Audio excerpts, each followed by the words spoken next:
Testing. Don't mention my name, will you? On that thing.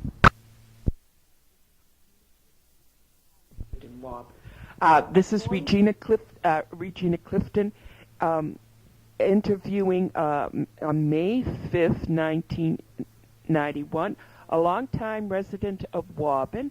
How long have you lived here? It'll be 46 years in May.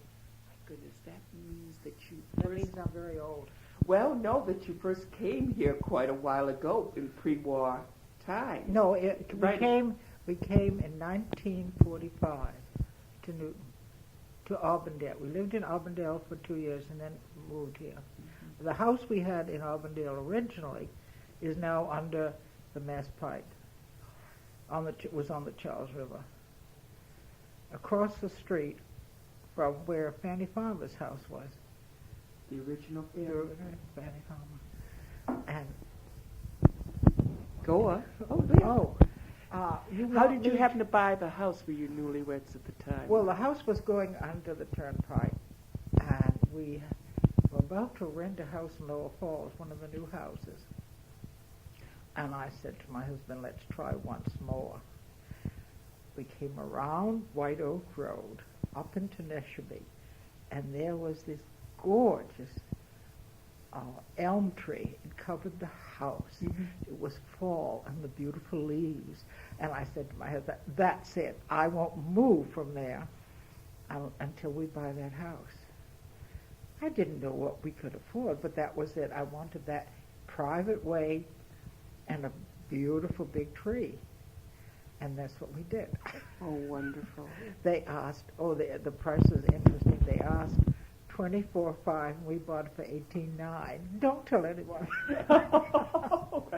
Lovely people, the Snyders. Absolutely lovely people. And had they lived there a long time? They had lived there. I think they were the first people to have that house. The house was built about 1903. It was the first house in the neighborhood. It had cows originally. And Mr. Loud, who lived on Varick Road across the street from Neshabie, built his mother's house. After the Louds left that house, the Coonies moved in. And there's a great big L to the side of the door. It's been left there on stained glass. And then when Mr. Loud married, he built a house next door to his mother. But he told me about his mother giving him a pail and sending him up to our house, which was a farm, to get some milk from the cows. Across the street at that time, from the area across the street from us, all the way up to Beacon Street, was apple orchards. Oh, wonderful. Yes. Yeah. And Dr. Lothrop owned all that land. All right. Which Lothrop was that? He was nose and throat man. Okay. And lived on the paved side of Neshabie at the corner of Varick. He had chickens. And every morning we'd hear the roosters. We knew it was time to get up. And if you follow the paved part of Neshabie, take a left onto the unpaved part of Agawam Road. That led onto a big hill. And on top of that hill was another farm, and we used to go there for eggs. Oh, bravo. Fresh eggs. It was there a long time, of course, until they built the rest of 128, enlarged 128. So that gets it up to the 60s? Is that possible? That gets it up to almost the 60s, yes. And then Lower Waban Avenue had no houses. There were two houses on the left-hand side. The rest of the hill, we used to go coasting on the rest of the hill. There were no houses there. And then on East Quinnipiquin, there was one house on East Quinnipiquin in 1945, a little red house. And we looked at that house, but I said to my husband, they're going to build a lot of houses. And the woman said, oh no, this was going to be the only house on the street. But of course it isn't. But that's that area. I remember when a house in back of us on Waban Avenue had coal, Coal. Oh, I remember coal. which What- was unusual to me because at home my father had already put oil into the boiler. A lot of people in Boston didn't switch until right after the war, Yes, 46 or 47. that's right, yes. So out here, perhaps well, I suppose it all depended on economics and delivery and what have you.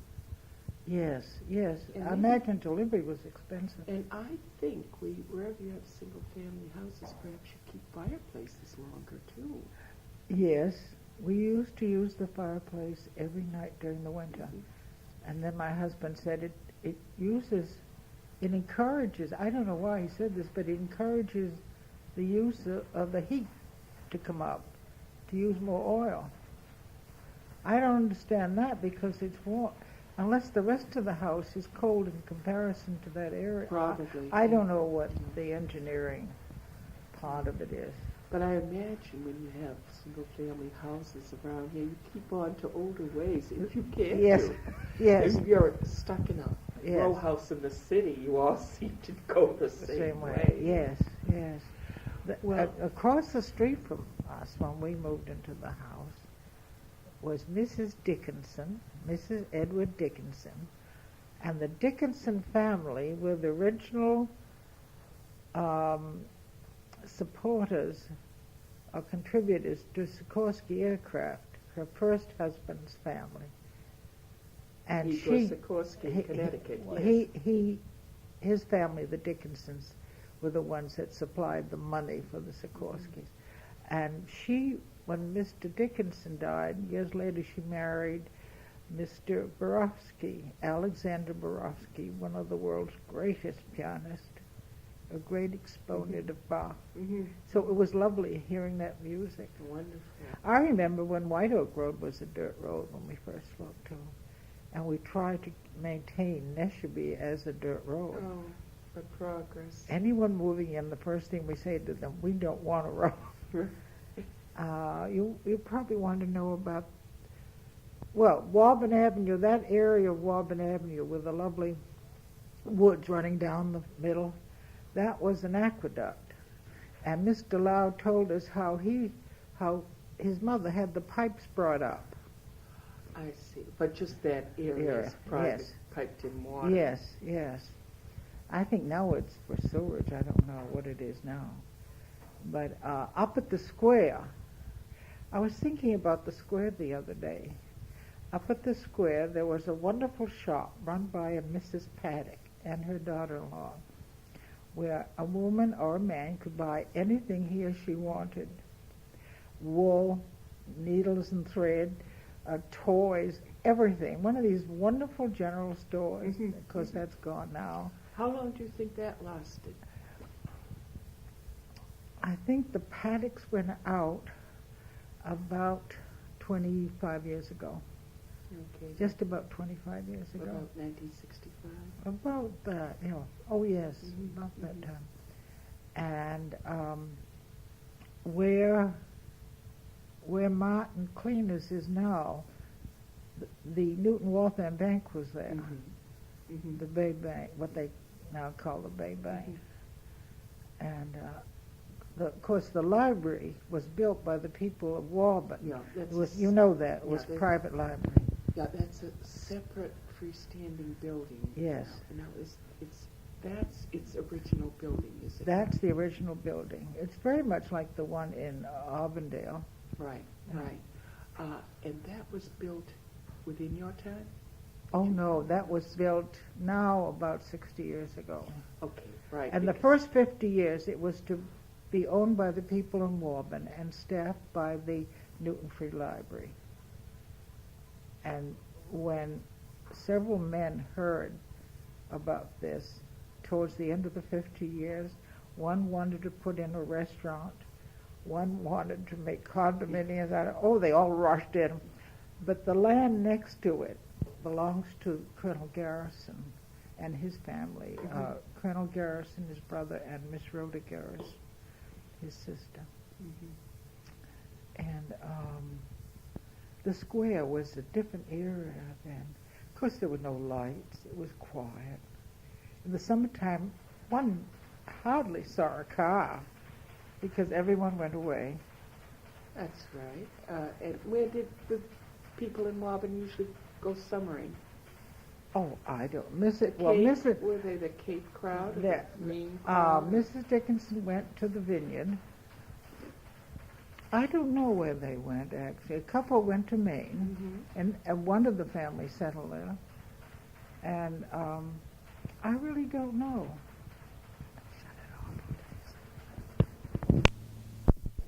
Now, there's the Waban Improvement. The Waban Improvement Society really tries to look after the physical plants and the parking and so forth of Waban. And they meet at the library. They used to meet at the Waban Neighborhood Club, but some of us protested for other reasons, and they started to meet at the library. So I guess I've been in the Waban Library. If it's rearranged and time is taken, it can be used for public meetings quite nicely. Yes, Is that true over the years? Yes. There was the downstairs, of course, that is now used by the cable people. Before that, it was the children's area of the library, and it could be used. There was a thrift shop down there. The thrift shop that started at the Angel School, that was run by the Waban Women's Club, then went over to the basement of the library. And then they had to get out, of course, because, for various reasons. No. So in its 60 years, it really served as a focus. Oh, it's a focus of the neighborhood. And, of course, it has transportation, which reminds me of that wonderful train. Oh, that's what That was the Highland branch. And it started at the old Riverside. The old Riverside wasn't where it is now. The old Riverside was at the top of a hill. I think it was Newland Street. If you went up Charles Street in Auburndale, you reached Riverside. And I used to walk up there and take the train into South Station. It was wonderful. How long a ride was that? Oh, that didn't take long. All depending on how many people get on and what time of day. In the morning, of course, they pick up so many more people. How many stops between that and The South same Station? stops, I see. except it did not go into Park Street or Boylston Street. But it had the same stops. It's great. It was a wonderful system. And then we had the main line. Which was? The main line is from South Station, and it goes all the way out to Springfield. As a matter of fact, it's the train line that goes all the way to Chicago. Okay. But you could take it as far as you wanted to go. It's still, I think it still stops at Auburndale and Wellesley. Okay. All right, that one. That's the line. That's- Now, that's- I'm not. That's going to called the main line. Main line. And ours was called Highland Branch Highland because of course, Newton Made Highland. it very easy for people to go in. Oh, it was wonderful. Yeah. It didn't run every 5 or 6 minutes, Right, but it right. was wonderful. But you could organize your working day around it. Certainly. I remember one family that lived in Weston used to come through in the morning and in the evening on one of those lovely pony carts where people sit on the side, the English pony carts. Oh, wonderful. Yeah, it was wonderful. Just watch this. Now, I remember you saying about Waban proper, not many cars being seen. Not in the summertime. Now, people were one car per family owners. People were relatively well off, and as soon as gas ration Yes. was off, I would assume Most everybody people in had- Waban had one. At least. At one time we had 4 cars in the yard. My husband's business car, the car I used, my oldest son had a Ford, which he had earned by shoveling snow and doing gardening, and then the younger one inherited the Jeep that earned all the money. Oh, great.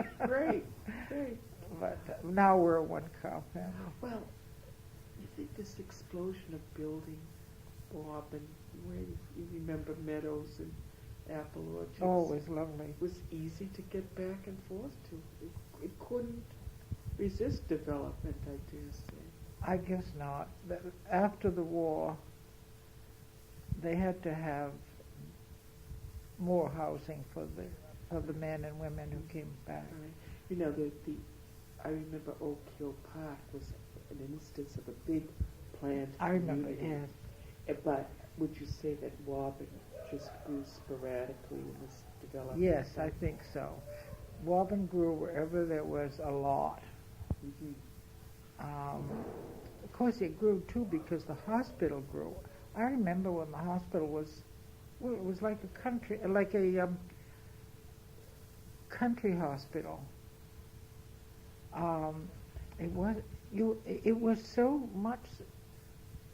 How can I put this? Was the Newton Wellesley once called something cottage hospital? It was called the cottage hospital, and the original hospital is the wooden building way back. Of course, I don't remember that, but I knew as the hospital grew, and as 128 grew, the more people lived in Waban. I never wanted to live in Newton. Mm-hmm. I wanted to go way out. Further. But my husband said it would be too far to go to work. But I think the hospital in 128 were the deciding factors in building, because all that lovely land across the street from us, all the way up to Beacon Street, was built up after the war.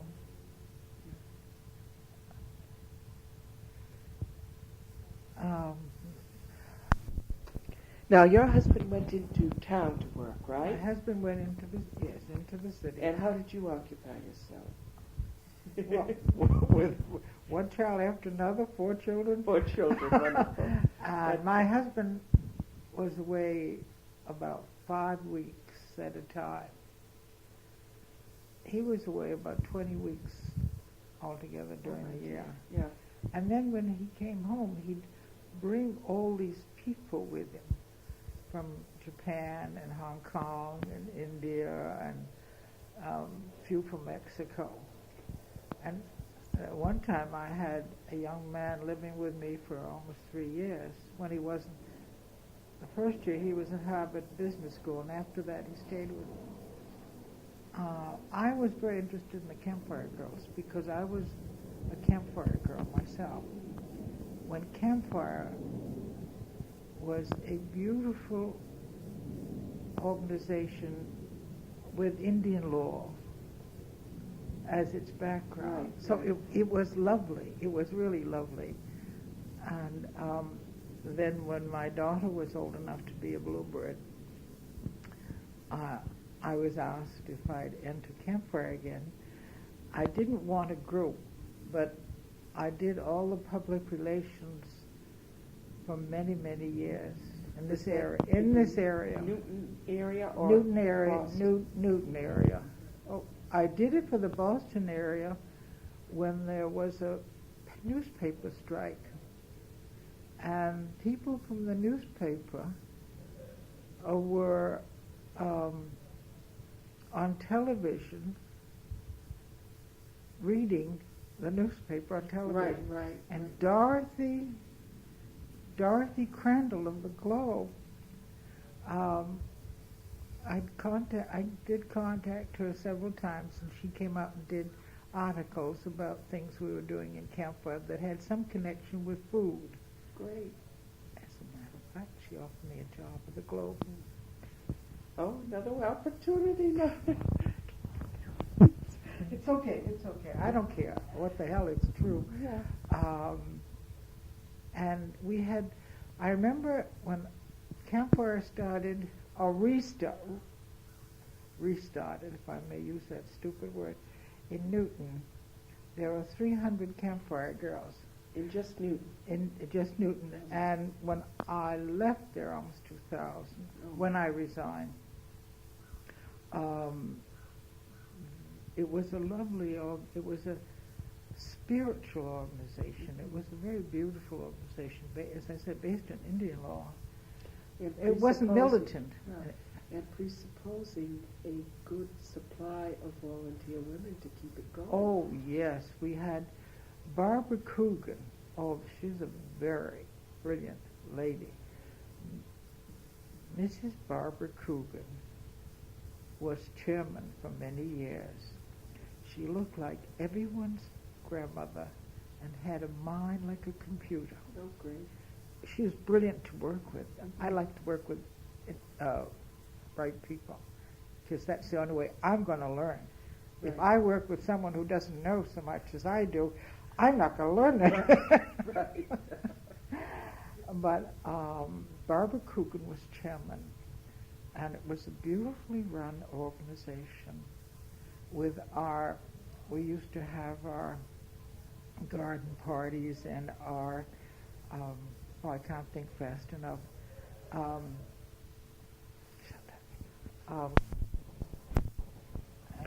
We did, on the 50th anniversary of the Campfire Girls, because we're older than Girl Scouts. Right. Campfire was started by Dr. and Mrs. Luther Gulick up in Maine for their own children. Mm-hmm. It was then associated with the Boy Scouts. Right. They had the same national leaders in Washington, the Boy Scouts and the Y. Young Men's Christian Yes, Association. and the YW. Well, the YW, of course, CA. And it was, as I said, was based on Indian law. Mm-hmm. Mm-hmm. And we used to do some awfully good things. And for the 50th anniversary, I called the tea,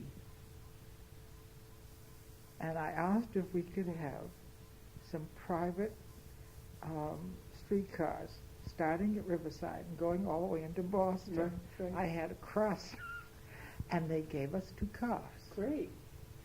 And they picked up the Campfire Girls, at every station, and that's how we got in there.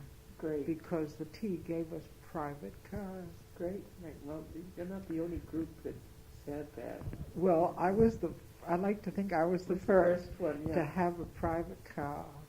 No one else could use it. It was no stops. And our girls learned so much about giving,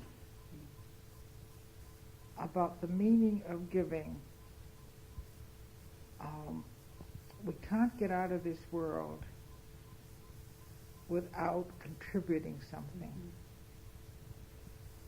And I think it was very important. I'm a little disappointed to what's happened. They have admitted boys now, and it's become a little more militant. They gave in to every. What they did was give in to everything that came down the pipe. We have to say worship God now, and we have to admit boys now, and things of that nature. Mm-hmm. Mm-hmm. So it's a little disappointing. Now, with your volunteer work with the Campfire Girls, your children were either involved or doing other things. They were at school here in Newton? They all went through the Anger School. You know, the Anger School was named after a young man who died in the First World War, Albert Edgar Anger. We call it Anger School, of course. Was he a flyer? I don't know. Because That's a good pick question. up the fly of the World War I book, and an extraordinary amount of young men, Newton Public Schools, high schools, Harvard, went in and joined up for the Flying Corps. I'll have to look him up. Yes. His name is on the board. It's just inside the Waban Waban Library. But the Anger School was a very fine school, and Mr. Ray was the principal. The teachers were quite good. there were just one or two who didn't add up. Was And that up to 6th grade or 8th grade? That was to 6th grade. And then my older son, the oldest child, had a choice, and he went to Weeks. And Weeks was a wonderful junior high school. I think the one thing that happened to him there was he became a Republican because he had a teacher, a brilliant teacher, who was a rabid Republican. Well, that's just an aside. Well, 7th to 9th grade are very impressionable Yes. years. And you know, the three children went to Warren. That was not. I thought that was rather below standards because I was comparing it with Weeks at the time. Newton, I don't know whether Newton still has it, but they had the Harvard Newton summer schools.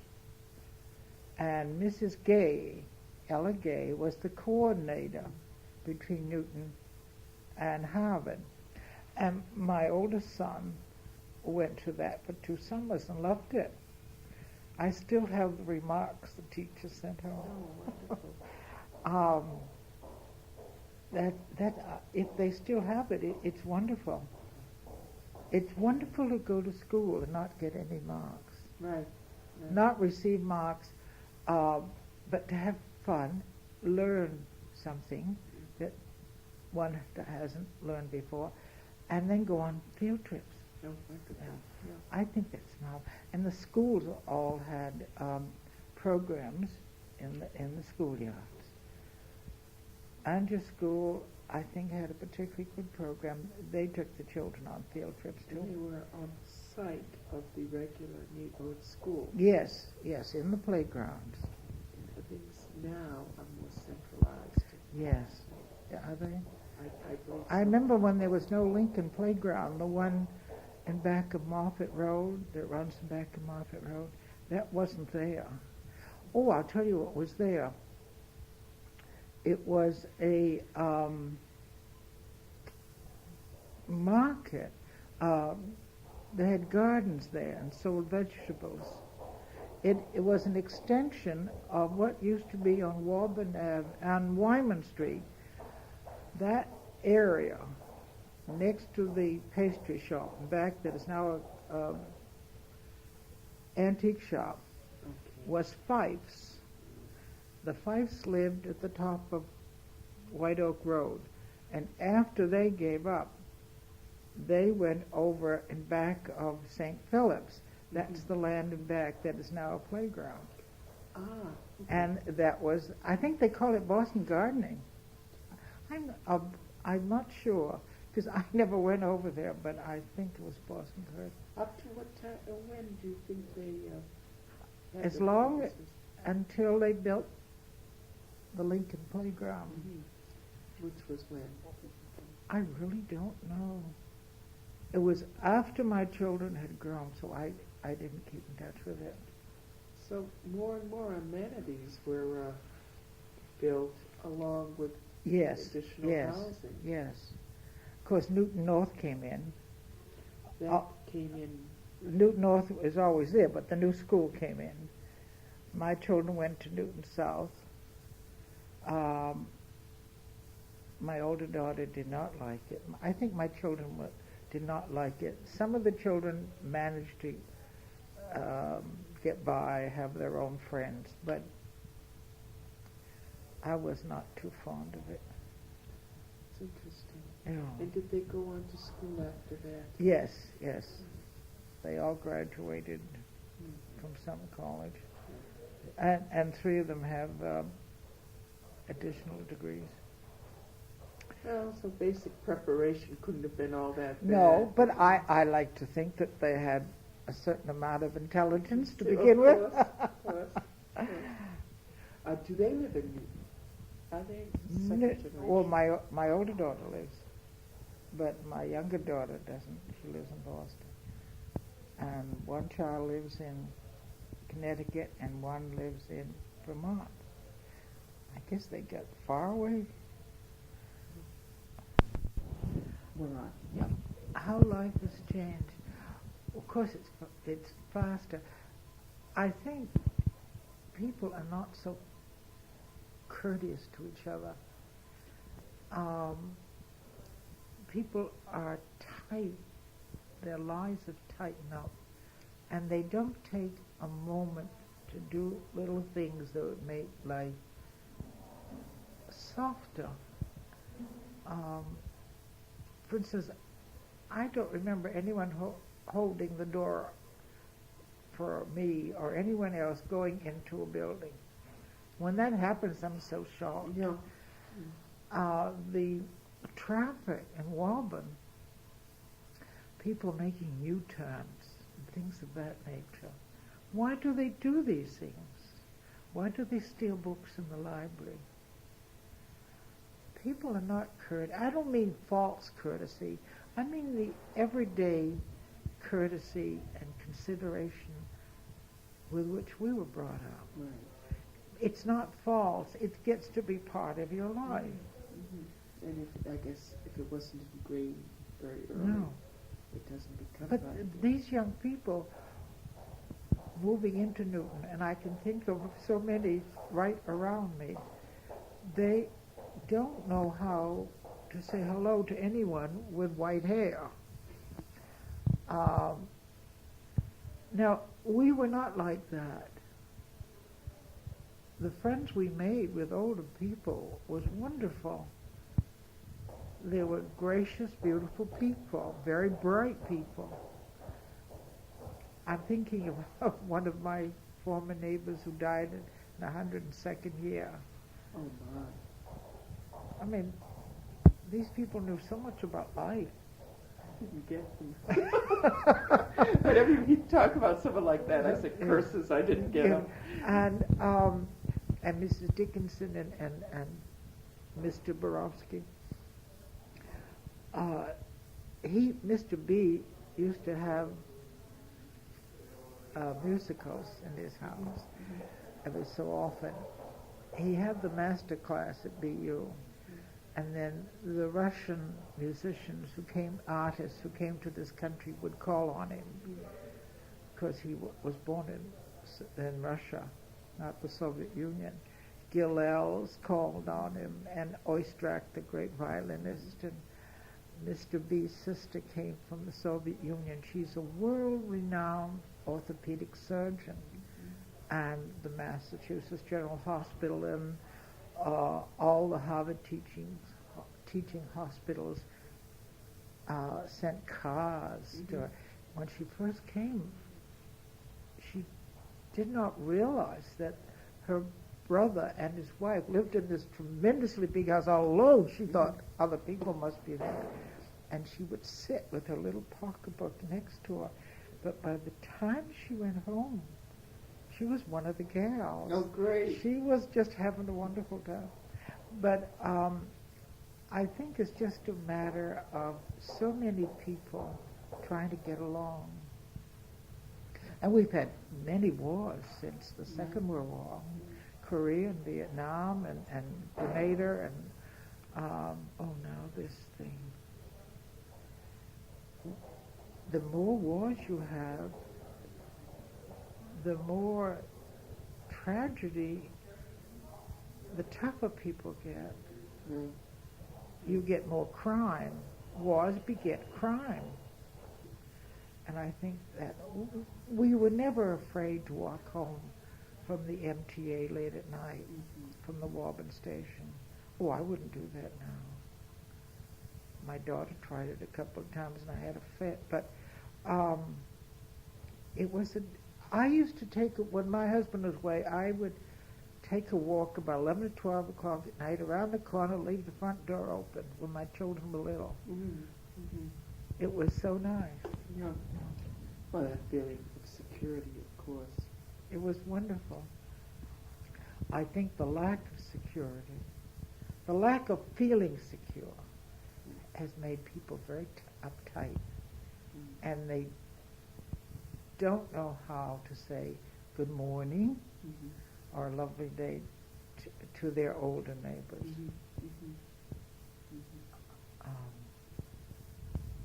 It's strange. I come from the inner city, and to have you in this very nice suburban village part of Newton say that makes us feel very much the same. But I felt perfectly okay in my little charm. Yeah.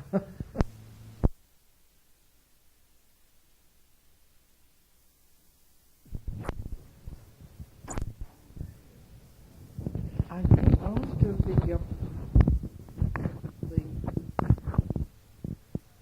Methodists I think the Methodists at one time had the most churches In this part of Newton. in all of Newton. Right. The first synagogue in Newton was Emmanuel. That's conservative.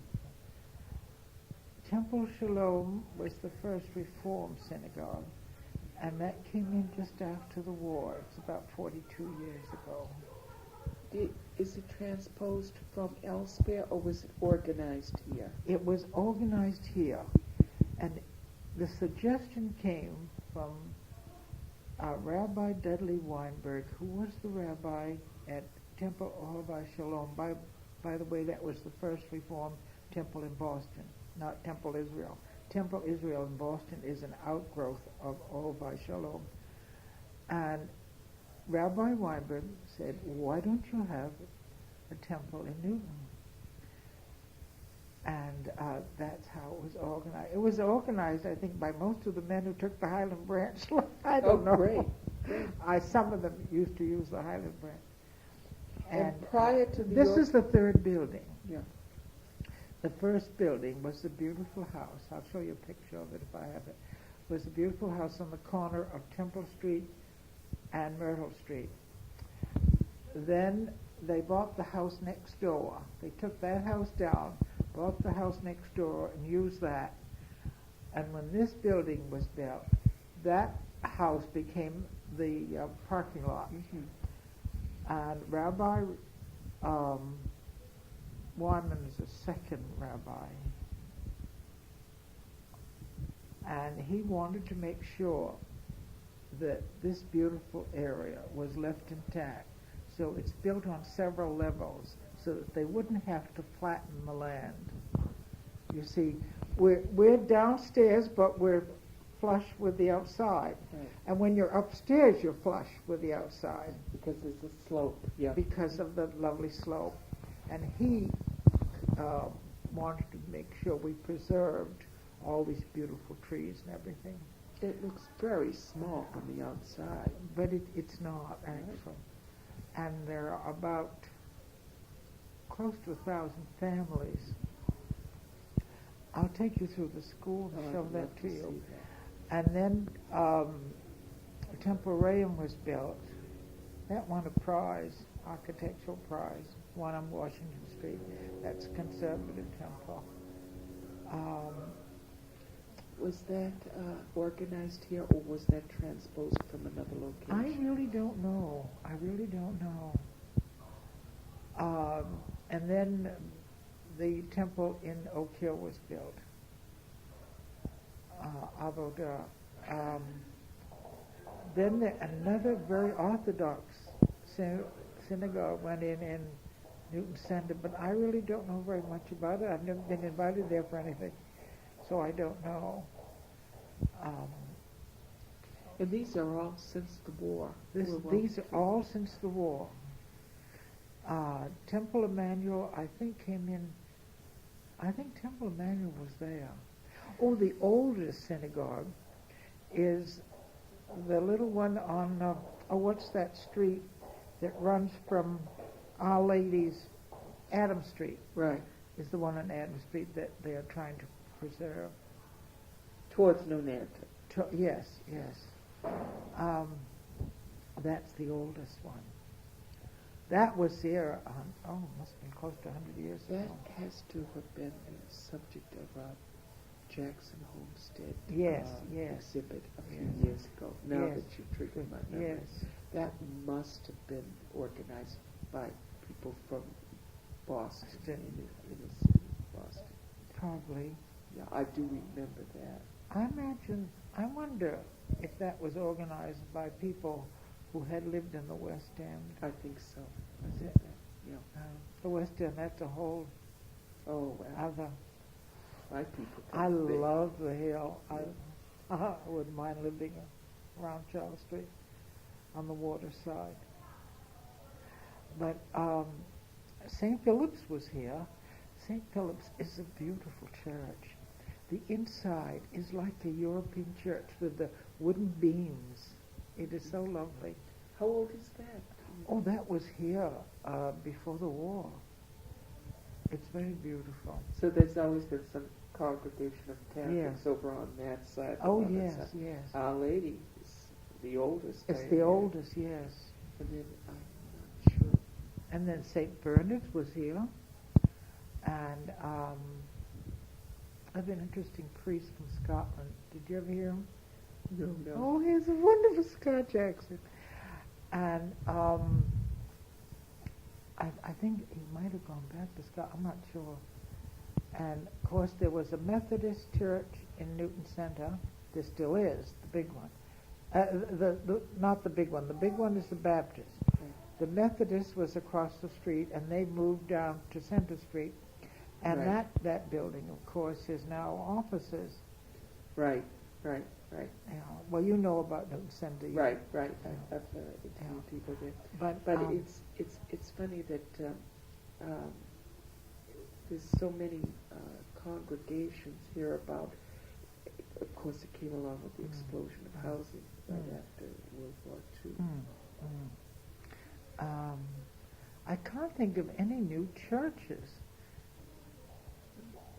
The Methodist Church actually had to leave because they didn't have many congregants. No. Now, and of course that beautiful Methodist church that is now a restaurant. It's Newtonville. That's Newtonville. Right. A friend and I went to dinner there one night because they gave the employees of the Newton Free Library, what do you call it, tabs, coupons, 2 dinners for the price of 1. So we went there, and we were escorted up to what was the altar. I said, I'm not going to sit there. That's sacrilegious. I just couldn't sit at the altar. I thought Decommissioned, though. I know, but I think that's terrible.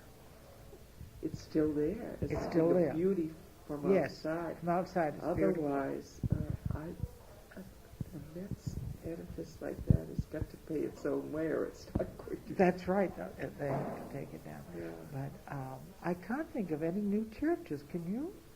I think that one of them was taken over by Newton Center by a Greek Orthodox. Oh, that was the Congregational Church. Right. You know, Barbara Coogan belonged to that, and now it's Greek Orthodox. Yeah. Yes. And that's a very vital Yes. congregation. Yes. So it's good when you can inherit it. Yes. From another. Yes. The temple in Brookline that's in the Harvard Square area, Coolidge Corner area. You can see it from Beacon Street. Right. That was a church. Right. Which was inherited. I think it's better than making it into offices. Well, you have to presuppose that there's a wealthy enough congregation, vital enough to take it off their hands once you decide to disband. So there have been various go-rounds